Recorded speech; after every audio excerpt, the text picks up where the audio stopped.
last year, and we did a diversity panel, and I think it was a great panel. And this diversity and inclusion is a topic that I grow up with. My sister wrote one of the first academic articles about the social identity of transgender in Middle East. My mom was a female activist in Lions Club when I was a baby. Like, so this topic is like insanely dear to me, and I felt wasn't going that fast enough, but I think remote work is accelerating the diversity and inclusion, because when we are more diverse people, we have better diversity, better ideas, more diverse creativity, and when we include more people, it just like makes things way better. And the cool thing is, a lot of people are struggling how to make the best diverse and best include teams. And the good thing is we have the experts here. And I will let everyone to have 1 or 2 minutes to introduce themselves and actually share what they are doing, and so the audience can have some good information out of this, and then we will go to the questions. So we have great people. I'm like so excited to learn great things from them. So Milena, do you want to start? Oh, I'm the first one. Thank you. So first of all, thank you, Sahin, and thank you, Running Remote, for having me here today. My name is Milena Berry, and I'm the co-founder and CEO of Powertofly. We might have an appearance by my 3-year-old at any point soon. I hope not, but I'm hidden away for the time being. I am a former chief technology officer at a large nonprofit, Avaz.org. Some of you might know it. Doing great work in online activism. I have a master's from NYU, which is New York University here in the States. But I'm a first-generation immigrant in the US, originally from Bulgaria. And I'm a mother of 4 as well, so from 3 to 14. And I am married to a transgender woman. So I'm very proud and very passionate about the topic of diversity. I want to tell you a little bit about Powertofly, just as kind of a way to know who is speaking here today. Powertofly's really mission is to fast-track gender equality by upskilling and connecting women to roles in highly visible sectors. We have the mission of lifting the careers of 10 million women in the developed world while generating over 1,000 new remote jobs for women in parts of the globe with the fewest opportunities. So encouraging everybody who's listening to check us out and to participate in our mission. Thanks for having me. Hilary? Cool. So I'm Hilary Callaghan. I'm based in Sydney, Australia. I'm founder of HRebel. We help organizations rethink their people, policies and processes, making them more inclusive and human-centered to drive better diversity outcomes. I started HRebel because my own health and caring situation was becoming too challenging within a 9-to-5 commute. My team are fully remote. Most of our clients are too. I'm particularly passionate about how remote work can be used to dismantle barriers for meaningful work for people with disabilities and caring responsibilities. In my spare time, I'm a disability advocate, a justice advocate, and work for Disability Justice Australia and a few other social justice organisations. So Morgan. Hi, good morning, good afternoon, good evening. My name is Morgan Legge. I am joining you from Eastern Time Zone with my dog, who also may make an appearance. We will see. I am the current director of sales and success at Convert.com and the former director of operations. And just for a little context, so Convert.com is a A/B testing and personalization tool that focuses on, he's here, focuses on personalizing and making sure that you can make, as a tester, you can make your sites better. So we're pretty agnostic when it comes to like our tool is agnostic. But one of the things that really attracted me to Convert in the beginning was the fact that we're a conscious business. And this ties in directly to the fact of what my journey in diversity, equity, and inclusion has been. So really looking at the use of our tool, we don't allow it to be used on sites that promote hate, that squish free speech, that I'm sorry, that I want your 3-year-old to show up now. That test on animals and things like this. And my journey at Convert in the last 4 years, my proudest accomplishment as director of operations was to architect and implement almost bias-free hiring pipeline. So anyone that comes into Convert is fully anonymized, given a code name, and then the gender, the citizenship, the level of education, all these items are removed from our application system. So I am really happy to be here with my dog and join you and talk to you about these topics. Thanks for having me running remote. Oh my God, this is amazing, amazing panelists. It's not just experts on the area, they are also living in it. And Morgan, I think you were forgetting animal testing and your dog made you remember that. I think just happened there and now you start to say animal testing. So I want to start with the first question is, like starting with Milena and Hilary and Morgan, let's do the same order. How would you describe the current state of diversity and inclusion in remote teams right now? Well, I think it is way better than it was, like in terms of a society, diversity in society overall, it's way better than 10 years ago, exponentially better than 100 years ago. So like we're definitely making progress. Are we where we want to be at an end state? Absolutely not. I think this year in particular has shown how much more work we really need to do in the US in particular with the Black Lives Matter movement. And by the way, that's like racism is a worldwide problem, right? Like, and as old as the world, it's like we all, like in Bulgaria, we're racist against certain groups. Sure, in Turkey, you're racist against other groups. In Canada, they're racist against other groups. So like it's Australia, you have your issues. So absolutely worldwide problem. What I do think, though, is that the remote provides what I call a crisis-opportunity, right? And that's the combination of the crisis and opportunity, right? As a new word for all of us, because in every great crisis, there's a great opportunity. So what is the opportunity for diversity in remote work?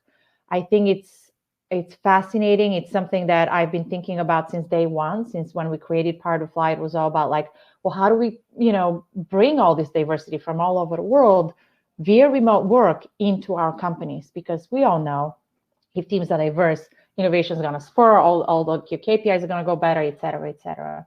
And allowing remote work allows you to actually reach people in pockets who have opted out of the so-and-called, cookie cutter lifestyle of the big cities for various reasons, right? It might be disability, it might be mothering and, like kind of having children, it might be aging parents, it might be whatever else we have in our life that's going on.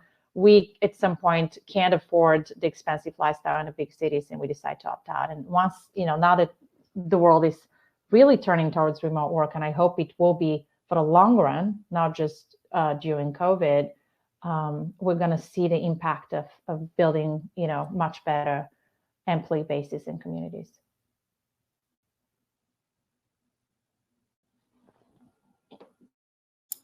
Hilary? Okay. Yeah, so I similar to Milena, like I think it's full of potential. I think we have done a lot and we're, headed in the right direction. But I think there's a lot of opportunity still to be realized and leveraged. It's really interesting. A lot of CEOs that talk about why they decided to have a fully remote team, you know, they talk about changing the way we work as a whole. But there's still some legacy with that, where we're still picking up some of the kind of traditions and processes from co-located teams, which are reinforcing some of the issues that, you know, have been faced for years and continue to be faced. So it'll be really good to start seeing more challenges to the kind of status quo and acknowledgement and unpacking of the impression that's happened. Yeah, I agree with both what Milena and Hilary have said. I would say that directly to answer your question, Sahin, you know, I think it's pretty poor, to be honest. I mean, I think there's a lot of trending and possibility. There's a lot of lip service, both in co-located and in remote teams, about diversity, equity, and inclusion. I would say, though, however, that those hashtags are important, right? I mean, Black Lives Matter, Me Too, all these things, they open that door to be able to have these conversations by people who either don't know or aren't aware that there's a festering wound there. So I think there's opportunity for sure. I do think one of the things that I really love about the opportunity that remote work provides is the ability to look beyond our borders and really look for diverse citizenships. And looking beyond strong passports, you know, countries that have strong passports. And I think that one of the things that a lot of leaders and founders and remote teams are guilty of is to look and say, oh, you know, we need this certain type of education, this type of country. And I think it's a very arrogant and dangerous path to go down, to say that, you know, other countries don't have, you know, the Harvards or the, you know, the status of great universities. You know, we're come at this fabric of life from many, many different directions, and as leaders, it's important to know and recognize that great talent and great education and great experiences can truly come from anywhere. Oh my God, that's good. I believe, like, we were 0 and now we were 1, but we have to go another 100. Like, and then I think we are living in a world. And we are living in a world that, like, I read the news recently, Biden had the most diverse team ever in the history of the United States. Because now I think it's very good that there is sort of a trend, even maybe people know the real reason or not, but there's a trend that the more people you include, the more voices. So instead of a majority wins, I believe is mostly the one who includes the most will win in the future. And actually, as Morgan, you were saying, the leaders, you started to talk about the leaders. So the systematic change can take a long time to gain momentum. So my next question is, like, we always hear this, like, it should come from the top, and the people also should open up their voices and also talk. So what can leaders and aspiring leaders, founders, the C-level executives, or even individual in remote work can do today to help the remote work environment have better diversity and inclusion outcomes? So I would love to start with Milena and Hilary and Morgan. We can follow that path. Yeah. Sure. Well, you can do a lot. And actually, you know, we definitely work with a lot of companies, not just, you know, when it comes to, you know, talent acquisition and recruiting women and those who are non-binary into their teams.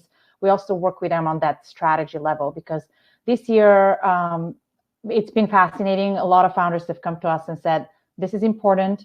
I know what I don't know. I need an expert to help me. And we work with a lot of companies to kind of guide them through that process. But to give you some concrete ideas, right? Like, and again, every company has its own journey based on their own needs. but there's some basics that, as CEOs, we all have to look into. So number one, I would say is like establish your strategy and your KPIs. That is very, very important. And to really, again, like ground your strategy and KPIs so that you can quarter by quarter measure whether you're going towards, improving those KPIs or not. Again, some KPIs can be more soft, right? Like some KPIs like pay equity, 100% pay equity is a very hard KPI. Some other KPIs can be, a little bit less prone to numbers, but they still have to be documented as a goal and then, measured quarter over quarter on how you get there. But then, and again, we often talk about diversity, equity, and inclusion only as an internal thing, right? Like, what are we doing with our company? So are we investing in pay equity? Are we looking at, our applicant pool? What happens, do people feel like they belong once they actually are at the company, right? These are all like internal HR related factors, from talent acquisition to belonging to retention. But there's also the matter of external communications, right? Like, what's your PR and marketing strategy? How are you portraying your values? If they're going to be really aligned with DEI, how are you telling that story to the world? How are you imbuing those values in the suppliers you choose to work with if you're in a business that relies on suppliers? How are you imbuing those values in the charities you're contributing to if your company, is contributing to charity? So I want to kind of encourage a 360 view on DEI and not just focused on inside the company.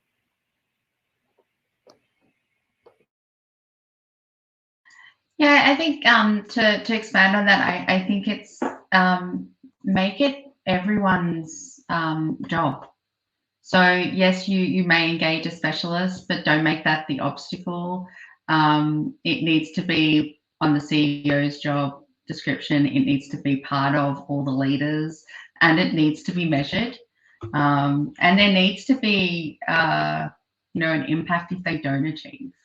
If you're achieving all your other KPIs, but not the diversity and inclusion one, then that's probably a problem.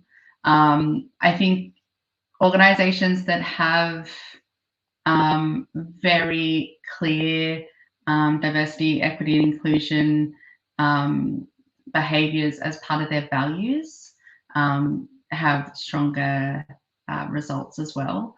So really make it a foundation of your organization. I think remembering that it's a group effort, and also in some ways, if you can look at the inclusion part first within your internal organization, you may open up some really interesting conversations and work out that you're a little bit more diverse than you originally thought, and also that you've got some challenges before you start trying to bring some more people in. We don't want to be harming others just for an outcome. So that'd be my main bits. Yeah, those are, I think, great things. It's, it's interesting that you said, Sahin, the traditionally the change from the top. I think, these topics are everyone's business. And I think as leaders, it's up to us to create, if the environment exists in our own teams and companies, to talk about these issues and what the deficits are and how to improve them. That's super important. If that type of environment doesn't exist, then we need to create that and figure out why it doesn't, and how we can change it. One thing that I think is that Milena really that touched on about the marketing and the PR, and really talking about, if you are a company and you are a leader and who does believe and practice these things, share what you do. And share by talking on panels like this, share by writing blogs, share by supporting others. And, the more that you as a company and as a leader share and shout about this, the more the conversation moves past a hashtag and becomes bigger. And you're leading by example. You know, it's you're going to then touch, you know, those other people, whether they're suppliers or people that you work with, you know, to say, oh yeah, you know, that's really brave that you know, this organization is talking about this. Hey, you know, we can do that. I can do that too, you know, and suddenly we're having real in-depth conversations about things that do need to change at a very fundamental level. Oh, amazing. I was taking my notes. So I had like 3 amazing keyways from, as Hilary said, make it everyone's job, period. Like diversity, inclusion, make it everyone's job. And then, as Milena said, it's not just one thing, like really go to the root and make it 360. It's not just company, it's not the person. And as Morgan said, and if you do something, share it with the world, right? The more we speak, the more it will get. I think these are great takeaways. So for example, let's say you guys seeing this, like let's say you had a meathead company that no diversity, and when they have become more included, they change the culture. Do they have like I will have 2 questions. Do they have like a cultural shock, like wow, this was great, we were missing it, or it just make an improvement? So I'm like very curious about hearing like can you share us a time where this diversity inclusion was key to the success and really improved the company by some fold that people here can take away? Look, I take this and do it, and we have more ideas, more creativity, better KPIs, even more revenue that we are seeing in real life in big companies as well. Yeah, so Milena, I want to ask you, because you see these companies before and after, and then what is that before and after photo? I'm trying to come up with a specific example, but first, I just want to elaborate a little bit. Nobody is listening. That's a good one. Nobody is listening. We are all together here. on the concept of just like intersectionality and how important that is, right? So right, like again, when you talk about diversity, like, and there's some things that we assume about others, but you know, we can't know what their identity is or what their diversity factor is unless they really disclose it themselves. So I just wanted to like quickly do a little digression into let's talk about the different types of diversity, right? Like, so you have obviously gender and sexual orientation. You have ethnic diversity. You have people coming from all over the world. Right? Like if I think about what do we have in our team, and like we often, by the way, we now started doing surveys in our own team in terms of like, hey, how do I identify on all these vectors? And they're anonymous, but we kind of know, how people are identifying so that they can be free to say so. To Hilary's point, there's some folks who have disabilities. Some folks have invisible disabilities, which is even, harder to accommodate for and to kind of create belonging at work for. There's the veteran status, right? And I'm sure I'm missing something. Age, right? I was thinking, I'm approaching 50. I'm soon going to be on, all those over 50 bucket that struggle, in the workplace for their own reasons. And so there's just so many different factors that I think are kind of like layering in the company. And concretely, I'm trying to think in our own product development, how many times it's been that we do something that, starts with an American-centric thought. And then I have my international team say, but, I don't know, that day is Diwali in India. That doesn't work for us, type of thing. And I'm just trying to bring it back to an actual, product development or product like aha moment of like something that we've developed, and it's failing me. But if I, think of it, I'll come back to that. So I'm struggling with a specific moment as well, but I'll take a different perspective. I think my quality of life and happiness at work changed when I was able to be unapologetic about who I was, and that took like a lot of internal work for me. But it also took the right environment to be able to be actually, these are all my problems. You don't have to deal with them, but, this is what I'm dealing with, every day. The weight that lifted off is like, I can't even quantify how it felt being able to okay, I don't have to mask at work anymore. I can just be me. So that would probably be that it's not one moment, it's lots of little moments that brought it together. But it has been absolutely life-changing, and I'm kind of sad I didn't get to do it earlier. I wish I'd had an opportunity earlier. I wish I'd had organizations that had been more open to people being exactly who they are at work and not having to present their work persona per se. I think that's super important, and that kind of my story dovetails into that. So, it's when we look at companies who talk about appreciating or promoting topics of diversity, equity, and inclusion, we also want to make sure that they're actually doing what they say. And one of my story is about actually when I first joined Convert. So I had decided many years ago that as a gay woman, I wasn't going to work with or work for an organization where I couldn't bring, like Hilary said, my whole self to work. And that is a privilege that I had, and I decided to take that on, and I certainly lost out on opportunities because of it.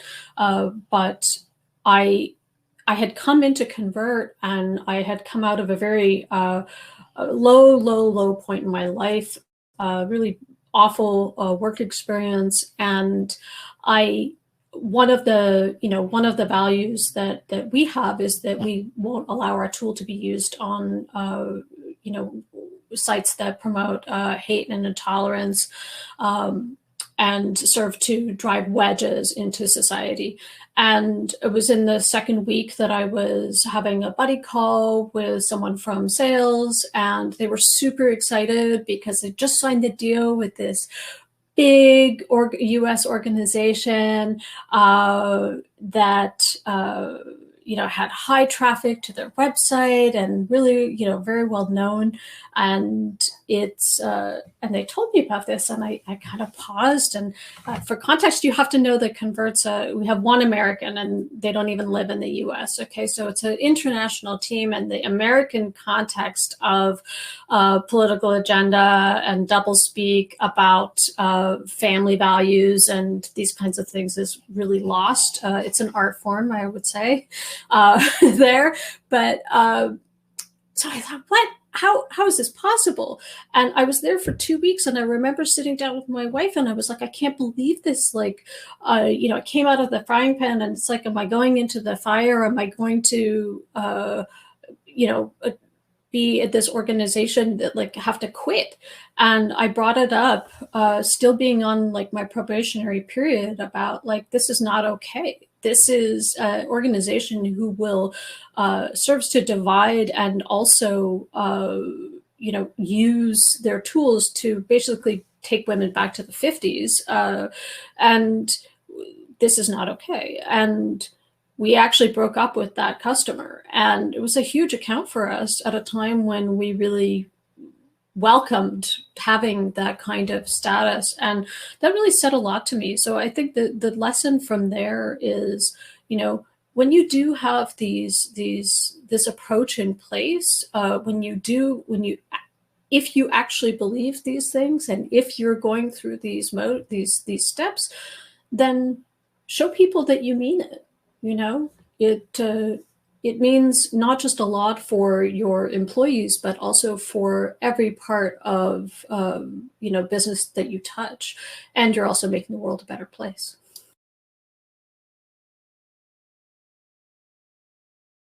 I paused. I don't know what to add on this. It's actually, I think that real change, like when people have the courage, like you had, to speak up, even in your probational period, and then really when companies do that more, I think. But it's actually very interesting when we had more diverse ideas and more inclusion in the companies. Then we can look out to the world and saying that, like, we will not work with these old companies anymore, and that actually forced them to change it a lot, because they will see that they are not able to be part of the new world, which is actually amazing. So my next question is actually, how can the leaders of remote teams and companies change the conversation about diversity and inclusion like you all have? And do they need to follow like a path? Do they need to do the things that they did it like the co-located teams? Like, I'm very curious, like how the leaders can change the conversation about this. Yeah. Can you elaborate a little bit? What do you mean by co-located teams?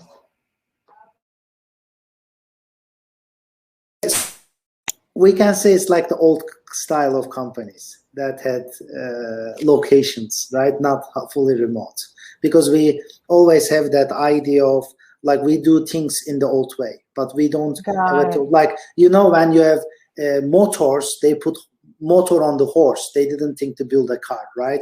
And I think we are approaching the diversity in that way, that we still think it's like an old company, that we are going somewhere, but in a fully remote distributed environment, the conversation is very different, right? And it's actually easier too, I think, right? So the more like I can elaborate the question is, how can the leaders of remote teams and companies change the conversation about the diversity and inclusion and make the cases like Morgan case more and more welcoming and more?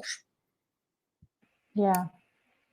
Well, so, I mean, I think you should, so I think there's a couple of aspects here that I can take this conversation into. Number one, are companies going to adopt remote for good, right? Or is this going to be a temporary thing? I think that's a very interesting question. It's fascinating to me because, you know, we started Powertofly at the end of 2013, really 2014 we joined. And back then we were preaching that whole thing, right? Like, remote's going to enable diversity in the workplace. If you want diversity, you have to open to remote. And yet most Silicon Valley companies were really stuck in the conversation about the water cooler being like the source of innovation. And if you don't have the water cooler and the spontaneous spark of innovation that happens at the water cooler, you know, innovation will not happen. And thank God for 2020. Obviously, horrible things have happened to us this year. Horrible, horrible, horrible. We've lost so many people. But the one good thing that came out was just the shift to allowing remote. And it's okay if my 3-year-old comes in, and it's okay if your pet barks a little bit, like, right? Like, that's part of us bringing our full selves into our environment. And it's so, in many ways, it's really forced us to be authentic just because we have no other choice, right? Like, you can't send a kid to the daycare with the COVID rates the way they are. You can't call your housekeeper. So like, you have to juggle a lot more things. And we all do. It's not just me, like the whole society, like whoever I'm speaking to has their own challenges in this arrangement. So they have to bring who they are into the equation. And frankly, the day that I heard that, you know, Zuckerberg announced they're going to be, you know, allowing remote for the long run nationwide, and then Twitter said we're permanently now a remote first company, I was like, finally.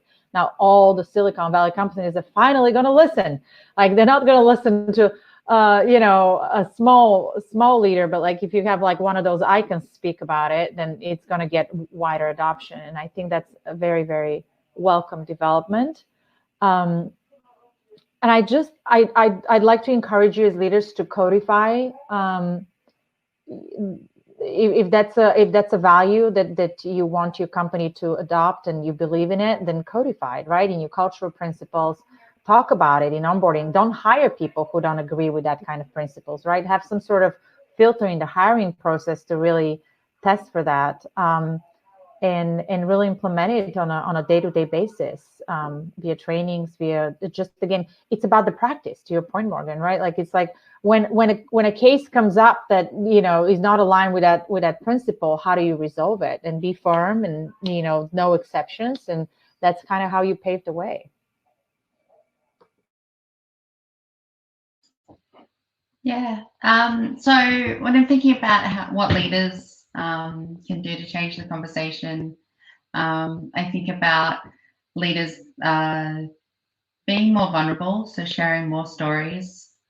As Milena said, that's kind of been thrust upon a lot of people because you're suddenly working from home and life and work are no longer separated.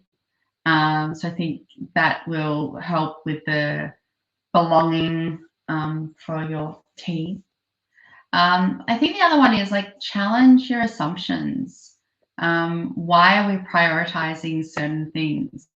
So not very good in 2020, but definitely in other years, you'll find a lot of remote organizations prioritizing, their annual kickoff or their meetups, and they're not always inclusive. If you're prioritizing this 1 week global trip that not everyone can get to because they're caring or they're just not able to travel, then you're missing a really big part of your team, or a really important part of your team. And adding to that is follow the money. Like, if you want diversity and inclusion as part of your business, but you're not actually investing in anything that will lead to that, then you need to rethink it. Is it really that important if you're not actually willing to back it up with some money?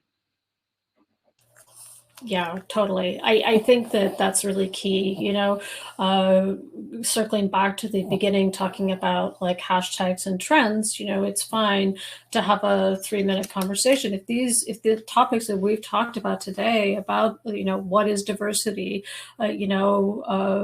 Milena had a great, rural, urban, gender, like age, like all a level of education, all these things that we talk about. It's not just about black and white or gay and straight, or male and female, or however it's being, however that's defined. It's really looking at a much bigger picture than that.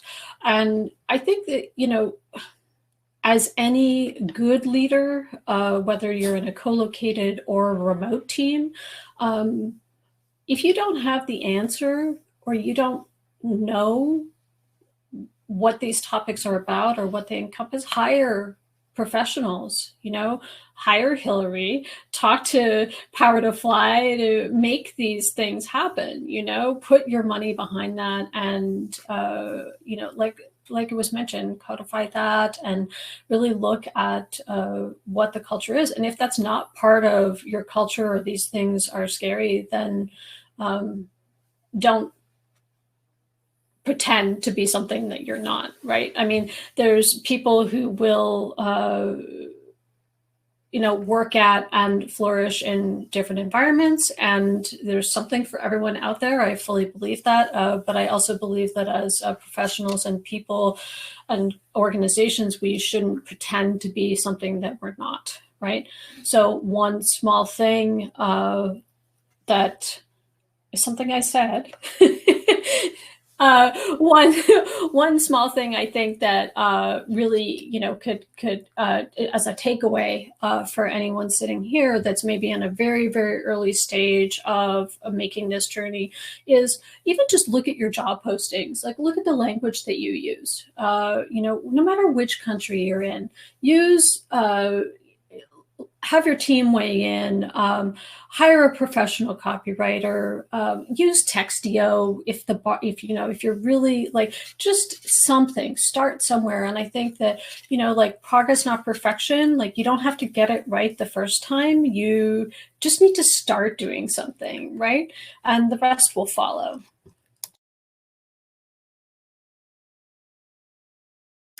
So the cool thing here is, I think, and we are seeing this more and more, like challenge your assumption is actually really crucial that you said, Hilary. And actually, we are hearing more great stories, right? Like, so if people are brave, and one of the person, Donna Roberts, was writing on the, and give you kudos to Morgan, the standing up. So we are hearing this all the time. So that is actually should be empowering to so many people. And everyone in the organization, as you said way before, is like, we have to challenge our assumption. And like, it's that assumption will be, the ideas will come from water cooler, but it's not anymore, right? The idea is still, it's still coming. And to do all of it, actually, we can just start step by step, as Morgan's saying. If we don't know how to do it, we're just gonna hire people, or we just start from somewhere.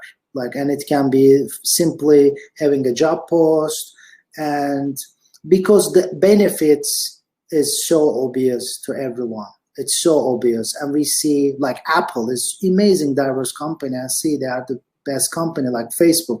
All the tech companies are encouraging this, and we hear good stories, like all the time. It's like, I hear great stories. So everyone should really speak up and really fight for it, and we will have more stories like Morgan. So we are actually entering our last question. So I want to ask this, like, what are the, so we talk about the past, we're talking about the current, so what are the new trends you see that can help diversity to become more important and bring more positive impact? Like, do we have more tools right now? Do we have more people teaching this topic? And or what is the trends right now? Let's say for a company who already has some works on the diversity, or a company has like nearly no culture around diversity. Like, what are the trends maybe they had to follow so they can at least have a little bit ahead of other companies in this topic? So actually people change, so they want to start Milena again, or like you were on top now. You can change it. You can change it. That's fine. Yeah, Let's Hilary, do you want to the start? Yeah, let's finish with me. Hilary, Morgan, and let's do Milena. All right, I was ready for Milena to start. So I think trends. You know, there are, you know, Help Scout, for example, when they do their engagement surveys, they've focused on the demographic data of their employees. So by adding that extra lens, you're getting a different perspective on what's going on in your team. Like, if 80% of your team are loving the business, but the 20% that are not loving it quite as much are the diverse portion of the business, then you've got a problem. So really looking at that, and that's only just kind of starting. Organizations haven't been using that lens enough for their data. I think panels like this, you know, they have been happening for a while, but the fact that they're happening more, the fact that different people are getting on these panels, and people with lived experience are getting on these panels, is a really promising trend. You know, I think more people doing academic research in it as well, and there are other panels on this as well, but VCs that are focused on the diversity and inclusion of organizations is also really promising. The more money that gets put into it, the more we'll be able to fix some of the problems.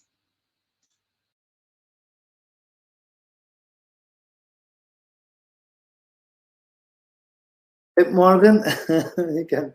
I was looking at Milena. I was like, I think the fact that we're sitting here, you know, is really important. You know, I think I was a little bit of a downer in the beginning. You know, I do think the state of DEI is in remote teams specifically. I still hold to that as pretty poor. But I do think that in terms of trends, I think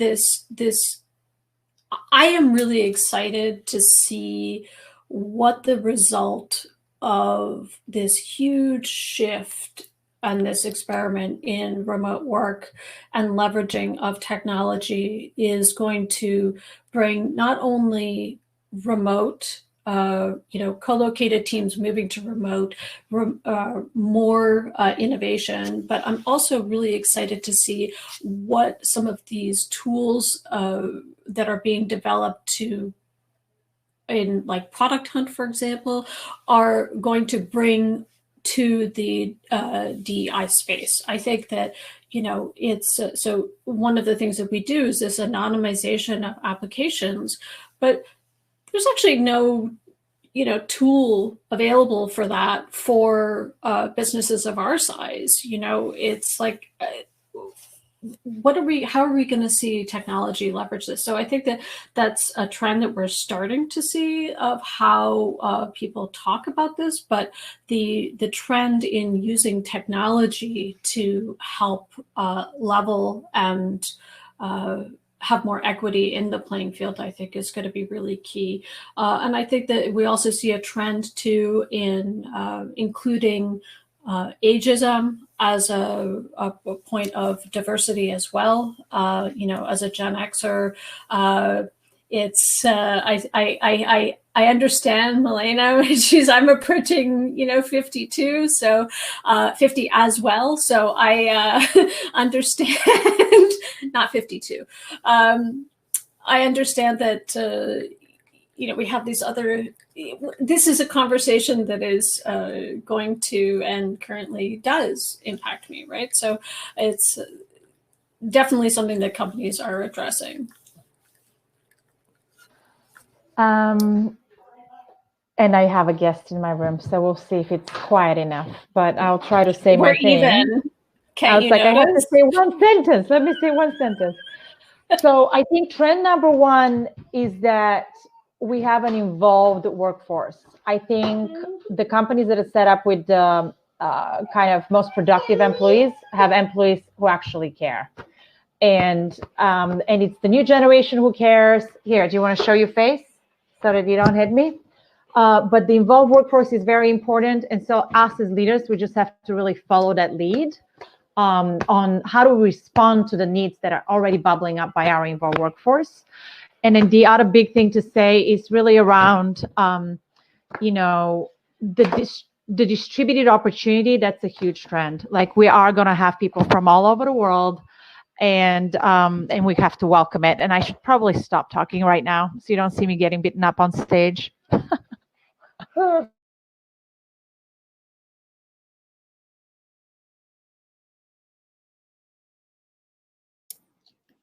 Yeah, Johnny just, hi, how are you?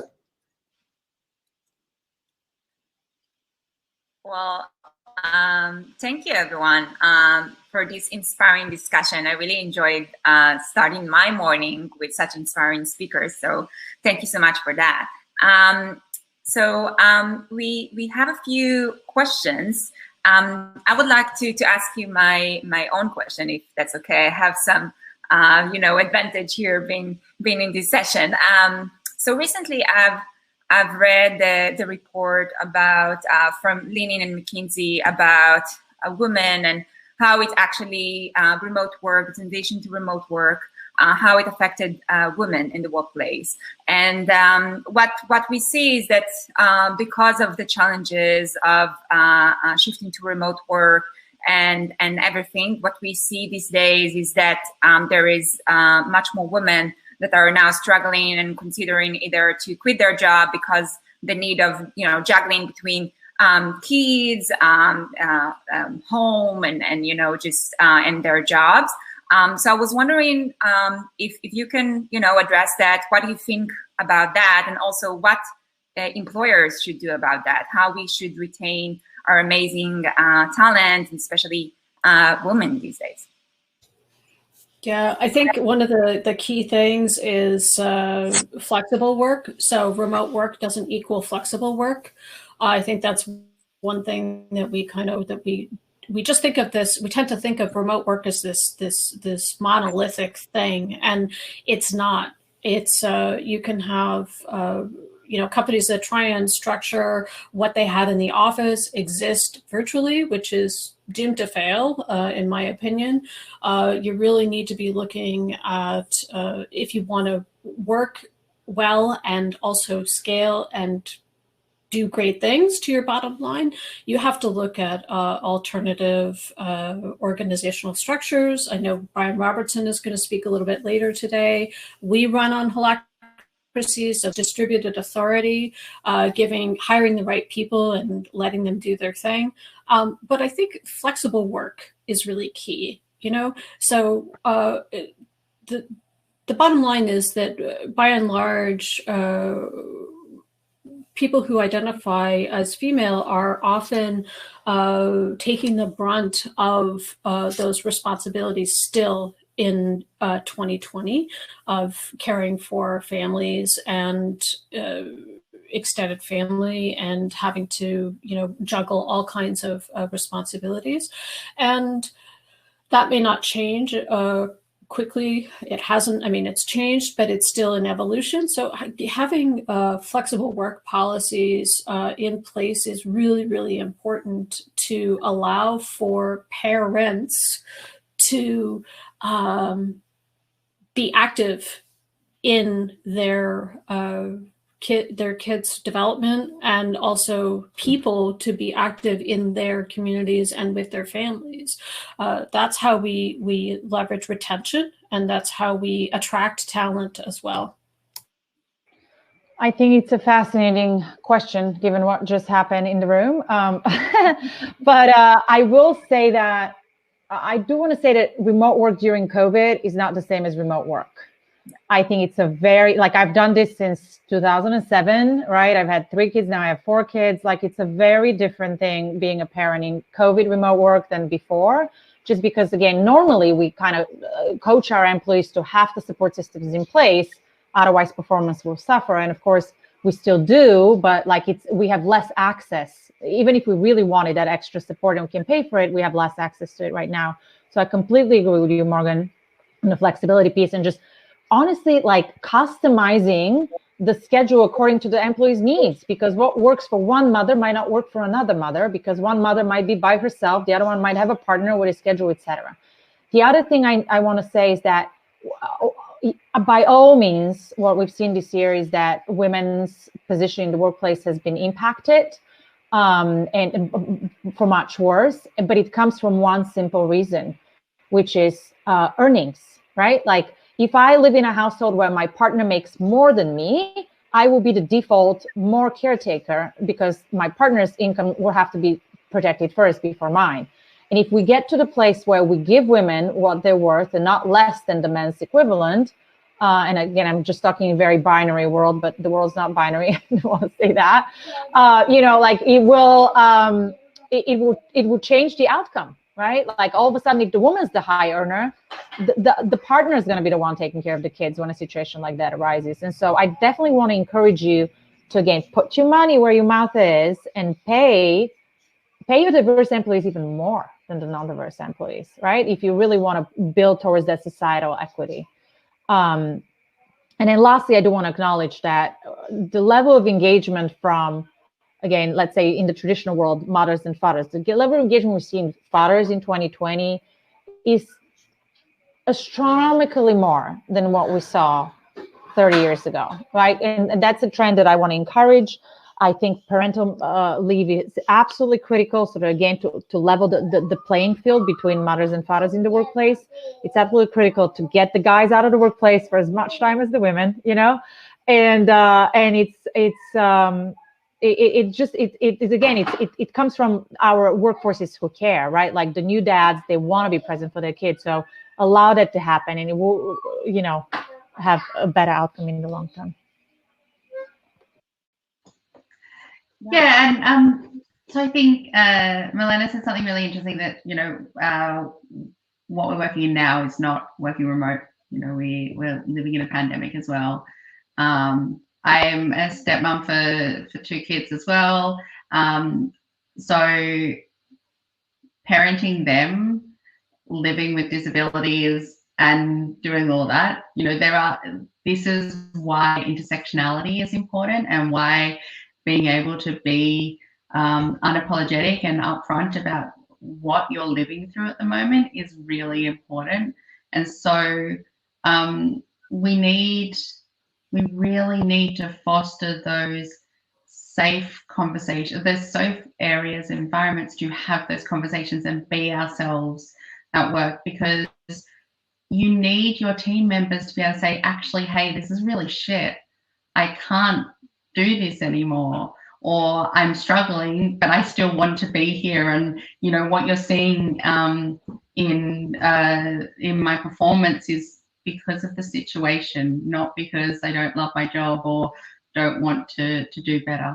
I know that some organizations have looked at ways to kind of balance out the performance outcomes for performance reviews based on a spectrum of the impact of the pandemic and things like that. So I'd like to see other organizations look at ways to apply that, so that the disadvantage that has happened is not further impacted with performance. That's great. You really had really great points. Thank you so much. I have time for really quick questions. One last one. So I see a question from Irene. I think remote work arrangement should be accessible to persons with disabilities. What are you think about that, especially around the remote work diversity? Do you have any comments or thoughts? Well, yes, it should be. Is the first one, but it should be for everyone. I don't think we should be picking certain parts of the population and saying remote work is only for them, because actually that's what got us kind of into this situation in the first stage. Like, if we think of the original digital nomads and things like that, we picked a part of the population and remote work was for them. We actually need to go remote work is for everyone.